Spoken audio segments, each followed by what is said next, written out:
오늘은 그동안 요한계시록 설교에서 한 번도 다루지 않았던 본문으로 설교하려고 합니다. 요한계시록을 기록한 요한은 어떤 여자를 보고 매우 엄청나게 놀랍니다. 요한은 이 여인을 성령께서 그를 데려가신 광야에서 보게 됩니다. 이 여인은 붉은색의 짐승을 타고 있었습니다. 이 여인은 매우 화려한 옷을 입었고 많은 보석으로 자신을 꾸몄고 금으로 된 술잔을 들고 있었는데 이미 취해 있었습니다. 도대체 이 여인은 누구며 또 그녀가 타고 있던 짐승은 무엇인가? 이 질문에 대한 대답을 주는 본문이 오늘 본문인 요한계시록 17장입니다. 요한계시록 17장은 크게 세 부분으로 나누어 볼 수 있습니다. 첫 부분은 저희가 지금 읽은 1절에서 6절인데 짐승을 타고 있는 여인의 모습을 묘사하고 있습니다. 둘째 부분은 7절에서 13절인데 요한이 앞에서 본 그 짐승 타고 있는 여인과 연관된 내용을 설명합니다. 그리고 셋째 부분은 14절에서 마지막 절인데 여인과 그 짐승의 결말을 알려줍니다. 따라서 본문을 다음과 같이 셋으로 나누어서 살펴보려고 합니다. 첫째, 비밀의 열쇠. 둘째, 짐승의 비밀. 셋째, 여자의 비밀. 첫째입니다. 비밀의 열쇠. 여러분이 아시다시피 요한계시록은 우리가 알기 힘든 여러 가지 상징과 환상들로 섞여 있기에 이해하기가 어렵습니다. 그래서 사람들이 일반적으로 그렇게 하듯이 이해하기 어려운 책을 안 읽습니다. 왜냐하면 읽으려면 너무 머리도 아프고 흥미가 없으니까 안 읽습니다. 그래서 우리를 비롯한 그리스도인들이 요한계시록을 잘 읽지 않으려고 합니다. 게다가 요한계시록에 대한 이런저런 식으로 해석한 그런 해석이 너무 다양하고 많기에 혹시 잘못된 해석을 배우면 오히려 배우지 않는 것보다 못하다 이렇게 생각하기에 아예 요한계시록을 읽거나 접하지 않으려고 합니다. 근데 이런 경향은 옛날이나 지금이나 동양이나 서양이나 그리스도인들에게 공통적으로 나타나는 현상입니다. 우리도 아직 이런 경향에서 완전히 벗어났다고 할 수는 없겠지만 그래도 2018년부터 계속된 요한계시록에 대한 설교들과 성경 공부를 통해서 배웠으니까 적어도 우리는 요한계시록을 그 이전처럼 그렇게 심하게 어려워하거나 피해야 할 책으로 여기지는 않게 되었을 것이다 라고 저는 생각합니다. 여러분은 어떻게 생각합니까? 대답이 없으시네요. 네. 조금 나아졌죠? 네. 예의상이라도 그렇게 좀 대답하셔야죠. 네. 네. 제 생각에 조금은 동의하실 겁니다. 어쨌든 요한계시록을 우리가 가까이 해야 할 이유는 크게 말하면 두 가지입니다. 하나는 우리가 예수님을 사랑하기 때문입니다. 요한계시록의 첫 말씀인 1장 1절은 예수 그리스도의 계시라 이렇게 시작합니다. 우리가 예수님을 사랑하면 사랑할수록 그분을 더 많이 자세히 알고 싶어하는 것이 자연스럽고 바람직합니다. 그러니까 특별히 예수님에 대해서 집중적으로 써놓은 요한계시록을 읽고 공부해야 합니다. 또 다른 하나 이유는 요한계시록도 하나님 말씀이라는 점입니다. 왜? 성경 안에 속해 있기 때문입니다. 특별히 요한계시록 1장 3절에 보면 이 말씀을 읽고 듣고 지키는 자에게 하나님께서 복을 주신다 라고 하셨습니다. 그렇게 처음에는 어려워 보일지라도 요한계시록을 바르게 이해할수록 배우고 또 배우고 부지런히 읽어야 합니다. 왜 그럴까요? 우리는 여러분이 부인하든 인정하든 하나님의 복으로, 은혜로 살아갑니다. 그리고 혹시 하나님의 복이 없어도 적어도 나는 살 수 있을 것이다. 요한복음 계시록에서 말하는 복 정도는 없어도 나는 살 수 있다라고 생각하는 것만큼 잘못된 것은 없습니다. 그래서 요한계시록을 읽고 공부해야 합니다. 그런데 문제는 이렇게 어렵게 보이는 요한계시록 말씀을 어떻게 이해할 수 있는가 하는 것입니다. 자물쇠는 그것에 맞는 열쇠로 열 수 있습니다. 그렇듯이 요한계시록을 바르게 이해할 수 있으려면 비유적으로 말해서 열쇠가 있어야 합니다. 이 열쇠는 무엇일까? 한마디로 하나님 자신의 말씀입니다. 다시 말해서 하나님 말씀을 내 마음대로 내 생각대로 이해하려고 하면 안 되고 하나님 자신께서 자기가 하신 말씀에 대해 설명해 주시는 것을 우리가 잘 이해하면 됩니다. 예를 들면 이 요한은 오른손에 7뼈를 붙잡으시고 7 촛대 쌓이러 다니시는 예수님의 모습을 보았습니다. 요한계시록 1장입니다. 요한은 자신이 본 이 장면이 무엇을 의미하는지 알 수가 없었습니다. 그러자 예수님께서 어떻게 하셨습니까? 요한에게 이렇게 설명해 주십니다. 내가 본 것은 내 오른손에 7별의 비밀과 7 금촛대라. 여기까지 봤죠? 설명을 이렇게 하십니다. 7별은 7 교회의 사자요. 7 촛대는 7 교회니라. 이렇게 예수님께서 알려주시니까 이제 뜻이 통하기 시작합니다. 이렇게 하나님께서 알려주시는 말씀을 통해서 어려운 장면이나 비밀을 풀어서 우리가 이해해 가면 요한계시록이 조금씩 풀리고 쉬워지는 것입니다. 그러기에 하나님 말씀의 비밀을 푸는 열쇠는 역시 무엇입니까? 하나님 말씀 그 자체입니다. 그럼 오늘 본문에서 비밀을 풀어주는 열쇠는 무엇일까? 방금 말씀드린 바대로 하나님께서 설명해 주시는 말씀입니다. 성경을 잘 보셔야 합니다. 오늘 본문에서는 하나님께서 어떤 한 천사를 통해서 비밀을 풀어주십니다. 본문 1절입니다. 한 천사가 등장합니다. 이 천사는 7 대접을 가진 7 천사 중 하나라고 소개되어 있습니다. 그럼 여기서 7 대접이 무엇입니까? 우리가 이제껏 우리 교회에서 여러분이 들으신 요한계시록 설교를 통해서 7 대접이 무엇인지 충분히 아실 겁니다. 설명하려면 못해도 그게 무엇인지 정도는 압니다. 하지만 어린이들이 함께 예배하고 있고 아는 것을 자꾸 반복해야 쉬워지니까 어린아이들과 또 좀 더 쉽게 이해하기 위해서 잠시 설명하겠습니다. 계시록에는 7개씩 묶인 심판의 재앙이 3덩어리가 나옵니다. 첫째 덩어리는 7개의 인입니다. 인은 도장입니다. 7개의 도장으로 찍힌 문서로 이루어졌습니다.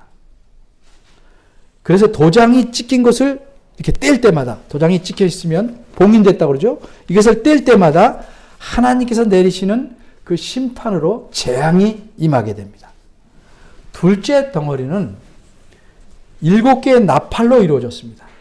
그래서 나팔을 하나씩 갖고 있는 천사가 나팔을 불 때마다, 그러니까 7 천사가 하나씩 나팔을 불 때마다 재앙이 임합니다.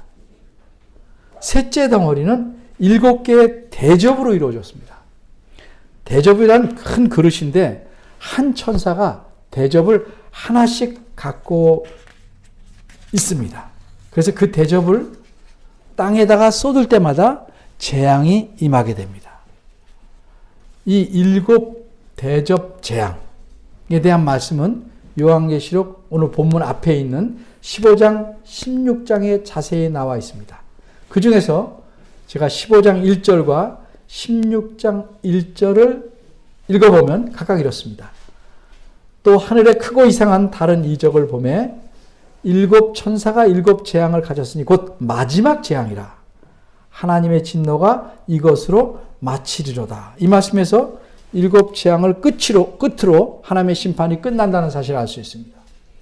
또 16장 1절입니다. 또 내가 들으니 성전에서 큰 음성이 나서 7 천사에게 말하되 너희는 가서 하나님의 진노의 7 대접을 땅에 쏟으라 하더라.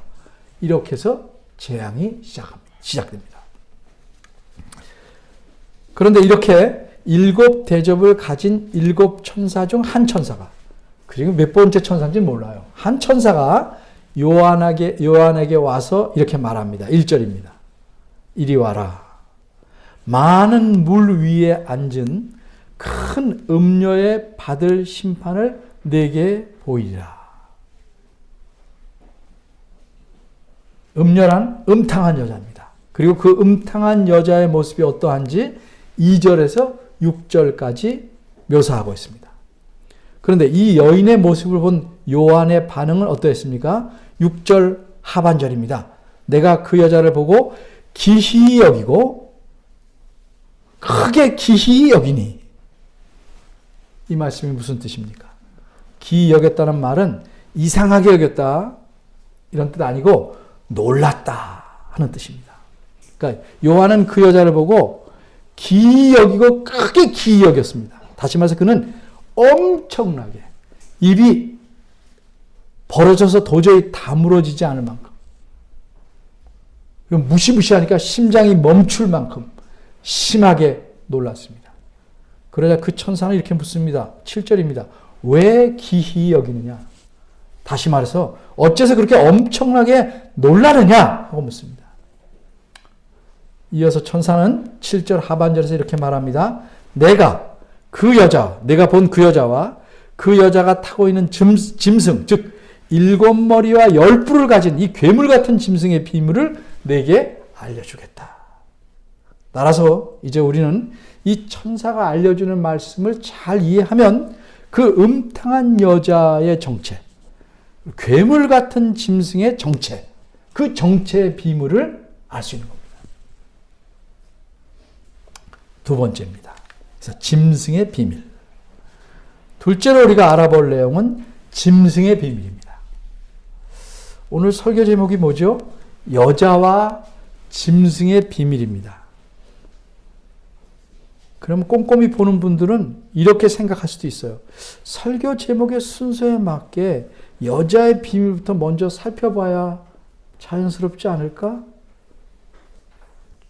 저도 그렇게 해야 자연스러울 것이라고 생각합니다. 그런데 이런 질문이 나오죠. 목사님도 그렇게 생각하시면서 왜 짐승의 비밀부터 말씀하시려고 합니까? 이렇게 또 질문할 수도 있어요. 그래서 제가 대답합니다. 대부분 그렇게 질문 안 해도 한두 사람을 위해서도 설명해야 되니까 제가 예상으로 대답하겠습니다. 그런 질문을 예상하고, 저는 오늘 설교 제목을 어디서 따왔을 것 같아요? 7절에서 따왔습니다. 7절을 보면 그 순서에서 여자가 먼저고 짐승이 나중이니까 여자와 짐승의 비밀, 이렇게 설교 제목을 정했습니다. 그런데 이 천사는 8절부터 설명을 하기 시작하는데 뭐라고 시작합니까? 내가 본 짐승은 이라는 말로 시작합니다. 다시 말해서 천사는 여자가 아니라 여자를 설명하기 위해서 짐승의 비밀부터 설명하기 시작합니다. 그러니까 제가 어떻게 해야 되겠습니까? 최대한 성경 말씀에 밀착해서 맞추려면 설교 제목은 본문에 있는 대로 7절대로, 그리고 본문 설명은 7절과 8절에 나와 있는 순서에 따라 할 수밖에 없죠. 그러니까 설교 제목과는 달리 짐승의 비밀을 먼저 말씀드리는 겁니다. 질문이 있었던 분들 대답이 됐겠죠? 8절을 보시면 괴물과 같은 이 짐승에 대해 천사는 이렇게 나타납니다. 과거와 현재와 미래, 이 세 가지 시점으로 표현합니다. 이렇게 세 가지 시점으로 표현하는 것은 우리가 어디서 보거나 들은 것 같지 않습니까? 그렇죠? 사실 한 실체를 세 가지로 묘사하는 방법은 요한계시록은 물론이고 모든 글에서 많이 사용되는 표현법입니다. 세 가지로 묘사하면 좀 더 완벽하게 파악할 수 있기 때문에 그렇습니다. 그런데 세 가지로 표현하는데 세 가지 시점, 과거와 현재와 미래로 표현하는 방법은 요한계시록에서는 처음에 하나님에게 사용되었습니다. 요한계시록 1장 4절을 보면 성부 하나님에 대해서 이제도 계시고 현재, 전에도 계시고 과거, 장차 오실 이 미래 이렇게 표현했습니다. 그 다음 1장 8절에 보면 이제도 있고 전에도 있었고 장차 올 자라고 하나님을 표현했습니다. 그런데 이런 식으로 이 짐승에 대해서 8절에서는 두 번씩이나 묘사합니다. 왜 이렇게 했을까요? 이 짐승이란 놈이 감히 하나님을 흉내내려는 괴물이라는 사실을 드러내기 위함입니다. 그래서 8절에서는 이 짐승에 대해서 상반절에서 뭐라고 했어요? 전에 있었다가 시방, 지금은 없으나 장차 어디에서 올라와 어디로 들어갈 자, 장차 왔다가 들어갈 자라고 표현했고, 하반절에서는 이전에 있었다가 시방은 없으나 장차 나올 짐승, 이렇게 세 시점으로 두 세트를 표현합니다. 근데 3절을 보면, 오늘 보면 3절을 보면 여자가 타고 있던 짐승, 이 짐승은 머리가 7이고 뿔이 10개 있는 괴물입니다.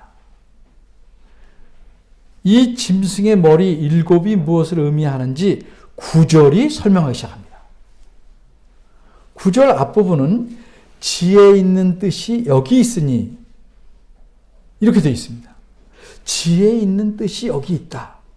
이 말씀이 무슨 뜻일까요? 읽으면 우리말이니까 뜻을 알 것 같은데 정확히는 알 수가 없어요. 지혜 있는 뜻이 여기 있다. 지혜 있는 뜻이 뭘까? 왜 알 것 같은데 알 수가 없는가? 그 이유는 이렇게 번역한 것이 오히려 어려워졌기 때문입니다. 이 번역이 어려워요. 원문보다 어려워요. 그래서 원문의 뜻을 풀어 말하면 이제 내가 말하는 것을 지혜롭게 이해할 필요가 있다 하는 의미입니다. 지혜롭게 이해할 필요가 있다. 그래서 우리말로 된 다른 번역을 두 가지만 살펴보면 요거 말고 개정개혁판은 그대로고요. 잘 번역된 것은 표준 세번역 개정판에 이렇게 되어 있습니다. 여기에 지혜를 가진 마음이 필요하다. 그리고 북한에서 나온 북한 성경은 이제는 지혜로운, 북한식이에요. 지혜로운 리해력이 필요하다. 북한 말이잖아요. 그죠? 리해력이 필요하다. 잘 번역했어요. 따라서 이제부터 우리는 지혜로운 리해력으로 이 천사가 짐승에 관해 설명한 내용을 잘 들으면 됩니다. 그러면 설명해 주는 만큼 알 수 있습니다. 천사는 이 괴물 짐승의 7머리를 두 가지로 설명합니다. 9절에서 하나, 10절에서 하나. 이렇게 두 가지로 설명합니다. 먼저 9절입니다. 9절은 뭐라고 그랬냐면 그 7머리는 7산이다. 여자가 앉은 7산이다. 이 산은 높은 산을 말하는 게 아니고 그냥 7 언덕이다 이런 말입니다. 그러니까 7 언덕을 7머리라고 상징해서 말한 겁니다. 그러니까 이 음탕한 여자가 7 언덕에 앉아있다 이렇게 말한 겁니다. 그러니까 7머리는 현재 여자가 앉아있는 곳이 어디인지를 알려주는 상징이 되는 것입니다. 그런데 천사는 그럼 7산, 즉 7 언덕이라는 게 무엇을 의미하는지는 말하고 있지 않습니다. 7머리라는 것이 여자가 앉은 7 언덕이다까지만 말했고 7 언덕이 뭐냐? 7산이 뭐냐는 말하지 않아요. 왜 안 말할까요? 우리는 7 언덕이 무엇을 의미하는지 전혀 알지 못하지만 요한계시록을 읽고 들었던 그 당시 교회 성도들은 그 일곱 언덕이라는 것이 무엇인지를 잘 알고 있었기 때문입니다. 그러니 굳이 설명할 필요가 없죠. 예를 하나 들어볼까요? 우리가 잘 아는 노랫말. 요새 초등학교에서 이런 거 배우나? 산 토끼 토끼야 어디를 가냐. 이거 배워요? 초등학교에서 배워요? 안 배워요? 그럼 국민학교에서만 나온 건가 이거? 안 배워도 이 노래 들어본 적 있어요? 네. 산 토끼 토끼 어디를 가느냐. 깡충깡충 뛰면서 어디를 가느냐. 들어본 적 있죠? 네. 우린 잘 알아요. 어린이들도 잘 알아요. 근데 이 노랫말을 모르는 외국인이나 그래서 처음 듣게 된 외국인이나 훗날 이 노래를 전혀 배우지 않아서 알지 못하는 우리 후손들은 여기서 말하는 산토끼가 어떤 토끼인지 모를 수 있어요. 이 산토끼가 거저 얻은 토끼인지 돈을 주고 산 토끼인지. 그렇죠? 네. 죽은 토끼가 아니라 살아있는 토끼인지. 또 좀 화학적으로 말하면 알칼리성이 많은 토끼가 아니고 산성이 많은 토끼인지. 네. 뭐 다양하게 나름대로 생각을 할 수 있겠죠. 근데 이 노랫말을 아는 우리는 어떻게 생각해요? 이 산토끼는 뭐예요? 그것도 몰라? 집토끼가 아닌 산토끼야. 맞죠? 이렇게 금방 이해합니다. 그런 거가 마찬가지로 그 당시 일곱 언덕은 어떻게 이해했냐? 로마 제국이 세워진 장소를 의미합니다. 그래서 일곱 언덕 이렇게 말하면 그것은 로마 제국을 가리키는 표현입니다. 우리말에 이런 거 있죠? 회사에서 좋은 건 아니지만 넌 모가지야! 그럼 뭐예요? 파면이라는 뜻이죠. 난 모가지만 있다 이게 아니죠. 파면이다. 일곱 언덕 그러면 로마 제국을 가리키는 거예요. 제가 이 말씀하는 이 내용을 잘 보이기 위해서 그림을 하나 준비했는데 여러분이 이따 오후에 그 성경 공부 밴드 합신 밴드에 가시면 볼 수 있도록 거기다 올려놓겠습니다. 제가 보여드리려는 그림은 로마의 어떤 황제 시기에 사용하던 만들어낸 동전입니다. 이 동전을 보면 일곱 언덕 위에 어떤 여자가 앉아있는 모습이 새겨져 있습니다. 그 여자가 누구냐? 로마의 여신입니다. 그 여신의 이름도 로마입니다. 그러니까 일곱 언덕은 뭘 상징하겠어요? 로마를 상징하고 그 여자는 로마의 여신을 상징합니다. 그게 동전으로 그런 모습이 나와서 유통되기 시작했다 말이죠. 이것뿐만 아니라 여러 가지 증거들로 인해서 모든 학자들이 일곱 언덕은 로마를 가리키는 말이다. 이렇게 이구동성으로 해석하고 이해합니다. 요한계시록을 해석한 학자들은 입장에 따라 크게 네 부류가 있습니다. 그런데 이 네 부류 중에 어떤 입장을 취하든지 입장을 취하는 것마다 해석이 좀 달라지는데 어떤 입장을 취하든지 간에 이 구절에 나오는 일곱 산은 로마 제국을 의미한다고 다 이해합니다.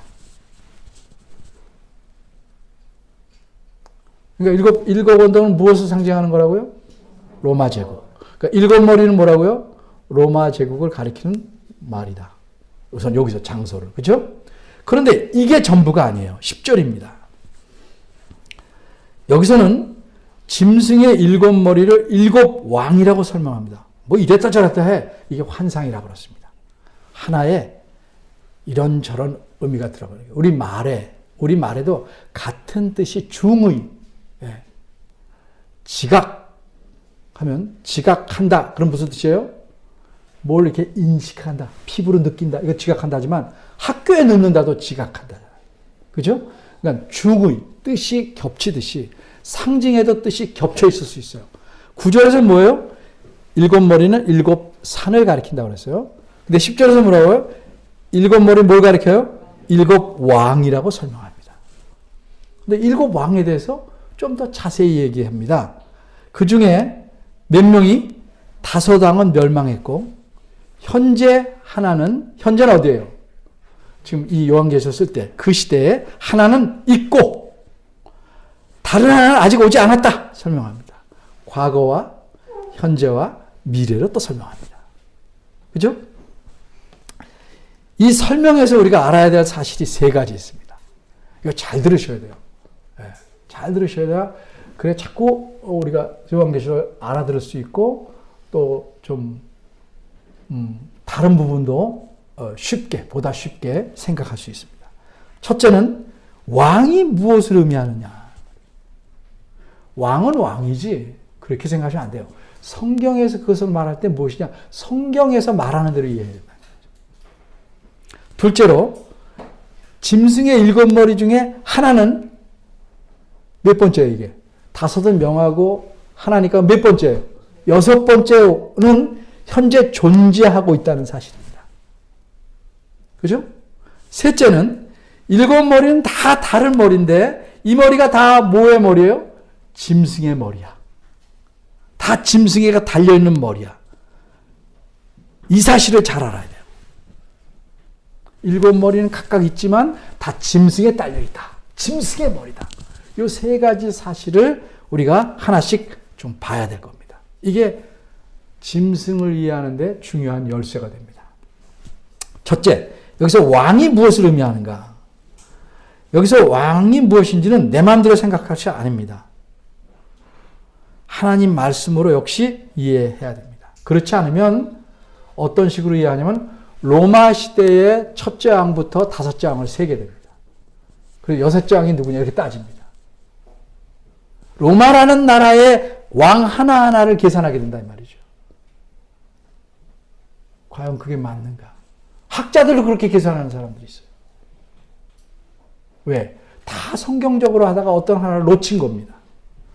자, 이 열쇠, 이 왕을 어떻게 할까는 이미 하나님께서 다니엘 선지자를 통해서 알려주셨어요. 다니엘 선지자는 잇따라 나타나는 4마리의 짐승 환상을 봤습니다. 그리고 그것이 무엇인지 천사를 통해서 설명을 듣게 됩니다. 이전에 자세히 설교한 바가 있으므로 여러분이 기억하든 못하든 저는 자세히 설교했어요. 간단하게 그 왕이 무엇인지 말하는 구절만 말씀드리겠습니다. 천사는 다니엘에게 이렇게 알려줍니다. 그 네 짐승, 내가 잇따라 본 네 짐승은 내 왕이다. 내 왕이다 이 말이에요. 세상에 일어날 것이로되 이 말이에요. 다니엘 7장 17절입니다. 그러니까 세상에 일어날 내 왕이다 이 말이죠. 그런데 우리가 여기서 기억할 사실은 왕이라고 할 때 다니엘 시대에 그저 개인으로서 한 왕, 허수아비 같은 왕이 아니에요. 그 왕은 자기 나라를 절대적으로 쥐고 지배하는 왕입니다. 그러니까 왕하면 무엇과 같이 있어요? 손바닥 하면 손등이 같이 있듯이 왕하면 뭐예요? 그의 왕국이 함께 있는 겁니다. 그러니까 왕하면 왕국과 함께 생각해야 됩니다. 왕을 따로 생각하면 안 됩니다. 그렇게 짐승이 왕이라는 설명은 왕과 그가 지배하는 나라와 그가 다스린 나라의 체제 전체를 포함하는 말입니다. 따라서 다니엘서 7장과 이어지는 다니엘 8장을 연관해 보면 그 네 짐승 중에 3개는 무엇인지 드러나는데 순서대로 다니엘이 우선 살고 있던 바벨론 제국. 근데 아직 왕이 더 나와야 돼요. 그래서 다니엘 제국의 여러 왕들을 왕이라고 묶은 거예요. 네. 그리고 그 다음 다니엘이 살고 있던 바벨론 제국을 무너뜨린 메데와 파사 제국. 한마디로 페르시아 제국. 그 다음에는 그 페르시아 제국을 멸망시키고 세워진 나라, 알렉산더 대왕이 세운 나라, 헬라, 즉 그리스 제국입니다. 이 제국들은 바벨론과 페르시아와 그리스, 이 제국들은 요한계시록을 기록할 때는 로마 시대니까 모두 멸망했습니다. 따라서 10절에서는 5 왕은 망하였다라고 말한 겁니다. 근데 망한 거 지금 우리 몇 개 말아요? 3개만 알죠. 그 3 제국, 왕은 뭐예요? 바벨론, 페르시아, 그리스입니다. 역사를 알면 어떻게 망했는지 다 압니다. 그럼 나머지 두 왕, 남았죠? 망한 왕 둔과 현재 있는 제국, 여섯 번째 제국은 무엇이에요? 금방 봤죠? 망한 세 나라가 역사상으로 순서로 나타났으니까 그리고 여섯 번째 나라가 지금 로마니까 두 나라는 앞에 있겠어요? 뒤에 있겠어요? 앞쪽에 있죠. 그러니까 앞에 두 나라와 다니엘서 말한 세 나라와 여섯 번째 나라가 뭐예요? 로마 제국이란 말이죠. 자, 두 번째로 금방 설명했는데 지금 일곱 머리 중에 여섯 번째 현재 존재하고 있는 나라는 요한이 살고 있는 시대가 현재이니까 로마 제국입니다. 그리고 이 로마 제국이 몇 번째 머리예요? 여섯 번째 머리이므로 우리는 셋째에서 여섯째 머리는 각각 어떤 건지 알았어요. 셋째는 뭐였죠? 아니요. 거꾸로 가면 안 돼요. 처음부터 바벨론. 넷째는 페르시아. 메데와 파사로, 페르시아로 이루어졌어요. 민족이. 그 다음엔 그리스. 그리고 여섯 번째가 뭐예요? 로마예요. 그러면 첫째, 둘째만 알면 여섯째까지는 해결이 된 거죠. 그죠? 네. 분명하게 알게 됐어요. 그럼 첫째와 둘째 머리는 어느 국가를 가리키냐? 지금 순서대로 얘기했으니까 첫째와 둘째는 셋째 머리보다 앞에 존재했죠. 근데 이 나라를 얘기하는 게 뭐예요? 이 나라가 어떤 성격을 가졌어요? 짐승의 머리니까 짐승의 성격을 가졌죠. 토끼의 머리라면 토끼의 성격을 가진 것이고 괴물 같은 짐승의 머리니까 짐승의 성격을 가졌어요. 짐승이라는 건 뭐냐 하면 하나님을 대적하고 하나님의 백성을 학대한 왕, 국가여야 됩니다. 그럼 성경에서 바벨론 이전에 이 기준에 맞는 국가는 뭐였어요? 우리가 잘 아는 바대로 맨 먼저 뭐가 있었죠? 어디서 하나님이 이스라엘 백성 건져내셨죠? 애굽이죠, 애굽. 출애굽, 애굽. 그죠? 그 다음 나라는 어딜까요? 그 다음 나라는 아수르입니다. 아수르. 애굽은 더 설명할 필요가 없어요. 이스라엘 백성 노예로 부렸던 국가예요. 근데 아수르는 여러분 어떻게 아수르 요나가 복음 전하던 니느웨가 수도인 아수르예요. 이 나라가 어떤 나라예요? 이스라엘이 남북으로 갈라져 있을 때 남쪽 나라를 괴롭혔고 마침내 북쪽 나라 이스라엘을 멸망시켜버린 나라죠. 그러니까 하나님을 대적하고 하나님의 백성을 아주 괴롭힌 나라죠. 멸망시키고 포로로 잡아간 국가입니다. 따라서 10절에서 멸망한 왕과 국가를 상징하는 다섯 머리는 순서대로 어떻게 됩니까? 애굽, 아수르, 바벨론, 페르시아, 그리스. 그리고 현존하는 여섯째 머리는 뭐예요? 로마. 자연스럽죠? 이해가 자연스럽죠? 물론 첫째, 둘째에서 조금 다르게 생각하는 학자들이 있는데 제가 볼 때는 제가 맞는 것 같아요. 훨씬 맞는 것 같아요. 자, 그럼 짐승에 대해서 셋째로 알아야 될 사실은 이거예요. 짐승의 일곱 머리는 따로따로 노는 머리야. 서로 각각의 머리지만 그래서 이 머리가 상징하는 국가와 왕도 서로 다르고 각 나라가 다른 나라를 무너뜨렸으니까 서로를 적으로 여기고 멸망시키기도 했어요. 그래서 동떨어진 거로 생각하시면 안 돼요. 근데 잊지 말아야 할 건 이 각각 다른 머리들이 모두 누구의 머리예요? 똑같은 짐승의 머리라는 거죠. 바꿔 말하면 이 머리들이 짐승의 일부이기 때문에 이것들도 역시 짐승의 특성을 지녔다는 겁니다. 근데 이게 왜 일곱 머리입니까? 일곱 머리. 일곱 교회를 생각하시면 돼요. 일곱 교회는 실제로 존재하는 일곱 교회예요. 그런데 일곱 교회만 그때 있었나요? 더 있었죠. 그러니까 일곱이라는 말은 뭐예요? 전체를 대표하는 말로서 일곱이에요. 그러면 하나님을 대적하는 국가가 일곱만 있진 않죠. 그죠? 전체를 대표하는 일곱이지만 이 일곱 국가는 진짜 국가죠. 진짜 국가 일곱으로서 하나님을 대적하는 짐승의 특성을 가진 나라 전체를 대표하는 겁니다. 제 말 이해되시죠? 네.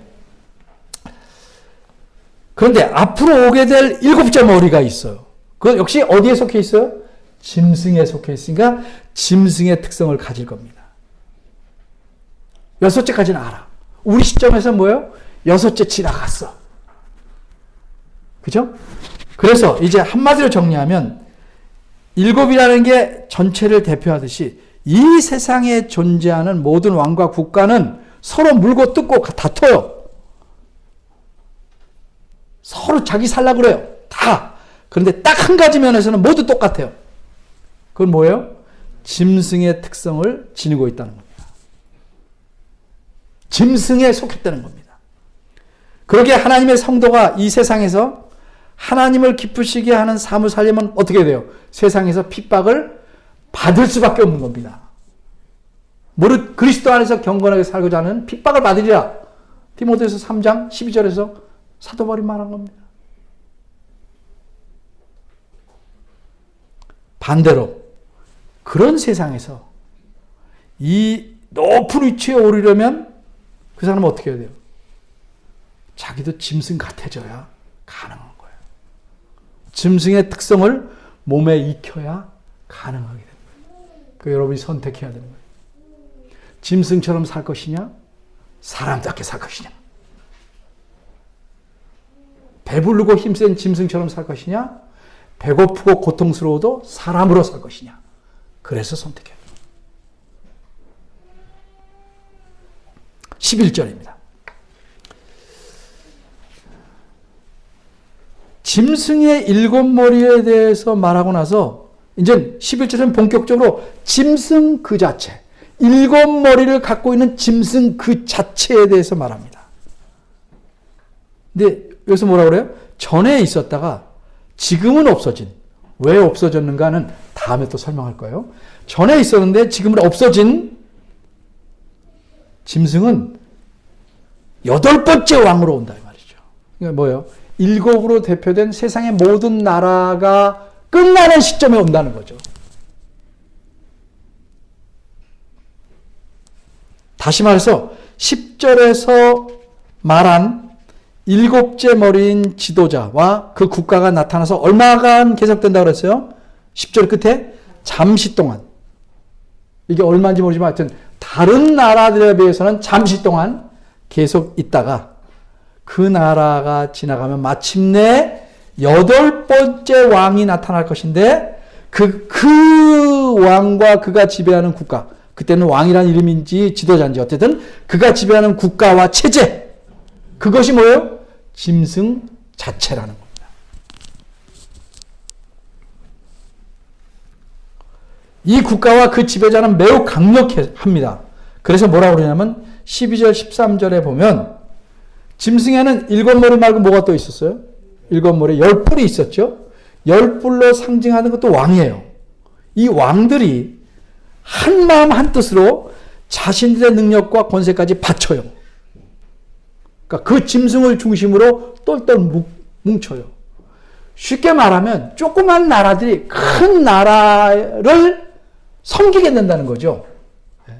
조그만 나라의 지도자들이 큰 나라를, 세계를 지배하다시피 하는 큰 나라의 지도자를 섬긴다는 거예요. 그 나라를 섬긴다는 거죠. 그 결과 14절을 보면 어떻게 돼요?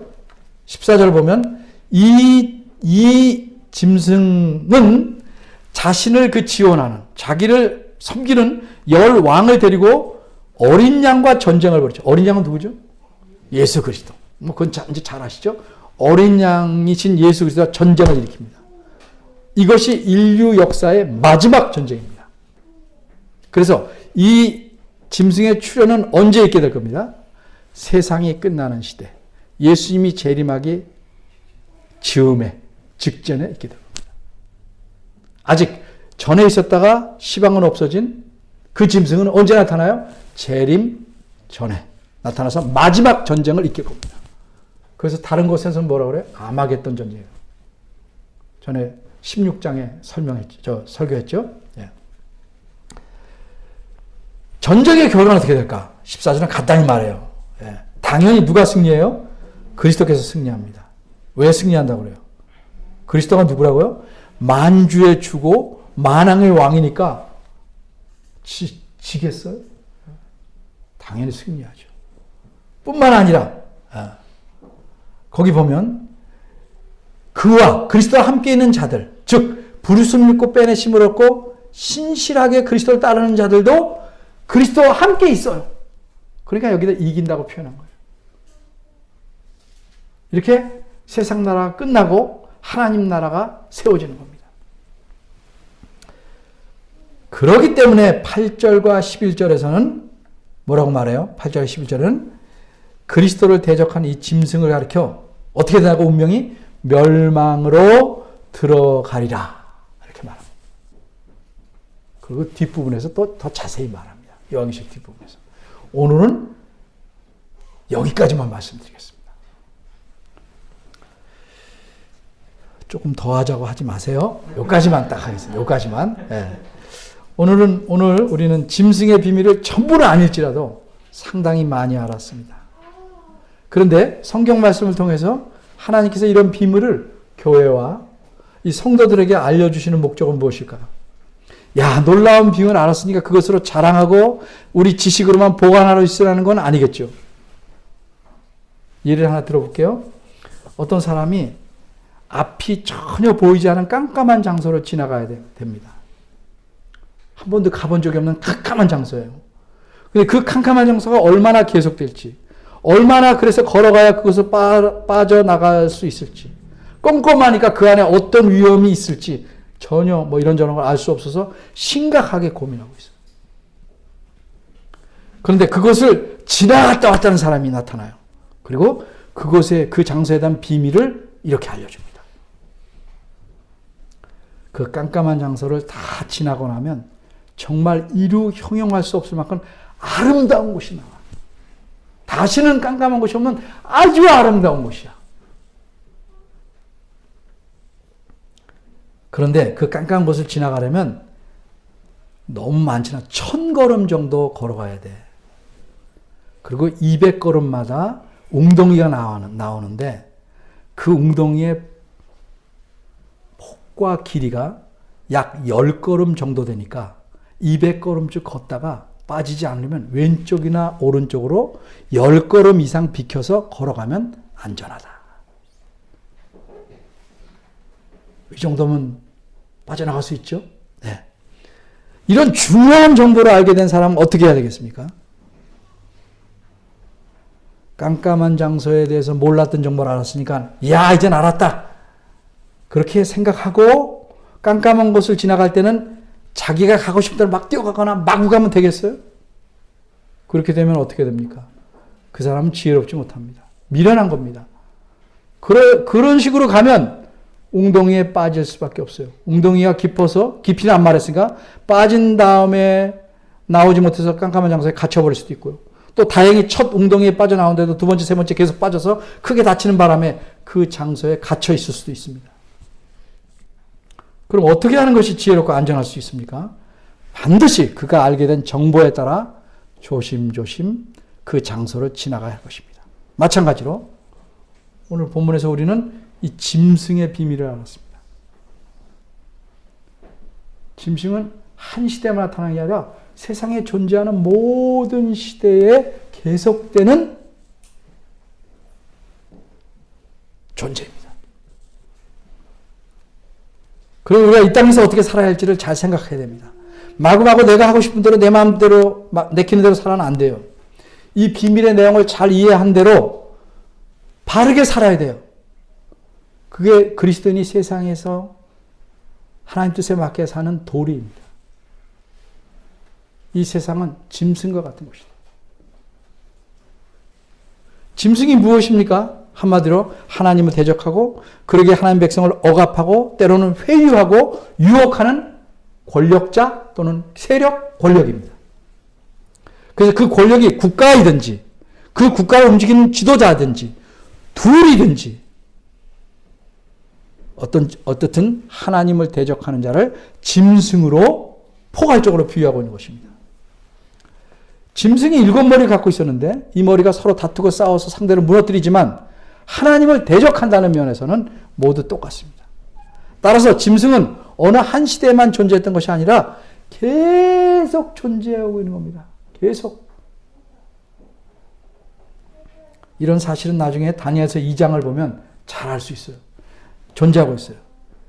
그런데 우리는 6번째 머리였던 로마 제국 시대 이후에 살고 있습니다. 그리고 7번째 머리가 왔을까요? 안 왔을까요? 자, 아직 잘 알지 못하죠? 이미 왔는지 안 왔는지 확실하게 우리는 아직 말할 수 없어요. 근데 분명한 것은 아직 7머리를 가진 짐승 그 자체, 8번째 왕은 아직 오지 않은 그 과도기에 우리가 살고 있다는 거죠. 그렇지만 이 과도기지만 짐승의 영향력이 계속 크게 미치는 세상에서 우리가 살고 있어요. 그러니까 우리가 뭘 조심해야 돼요?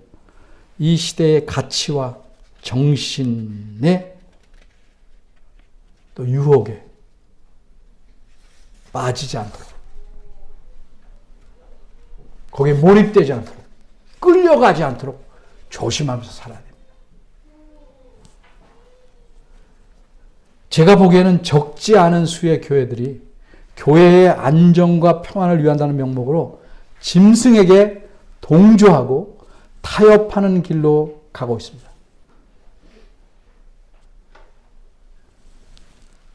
근데 이런 안타까운 일이 어제 오늘만의 일이 아닙니다. 그러기에 야고보서에서 야고보 사도는 이렇게 경고합니다. 간음하는 여자들이요, 세상과 벗하는 것이 하나님의 원수임을 알지 못하느냐. 그런즉 누구든지 세상과 벗이 되고자 하는 자는 스스로 하나님과 원수되게 하는 것이니라. 이 경고를 잊지 말고 어렵고 고통스럽더라도 믿음을 갖고 인내로 경건하게 살아가게 힘써야 할 것입니다. 이런 사람이 지혜로운 사람입니다. 기도하겠습니다.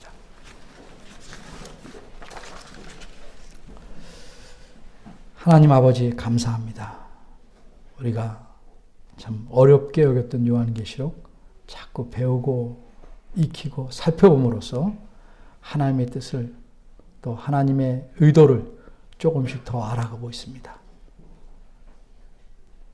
주께서 모든 것을 선하신 섭리대로 이끌어가지만 이 세상은 짐승이 활개치는 곳입니다. 더욱 조심해서 세상에 물들지 않고 하나님을 기뻐하게 하는 그런 삶을 살 수 있도록 우리를 깨우쳐 주시고 이끌어 주시기를 바랍니다. 예수님의 이름으로 기도합니다.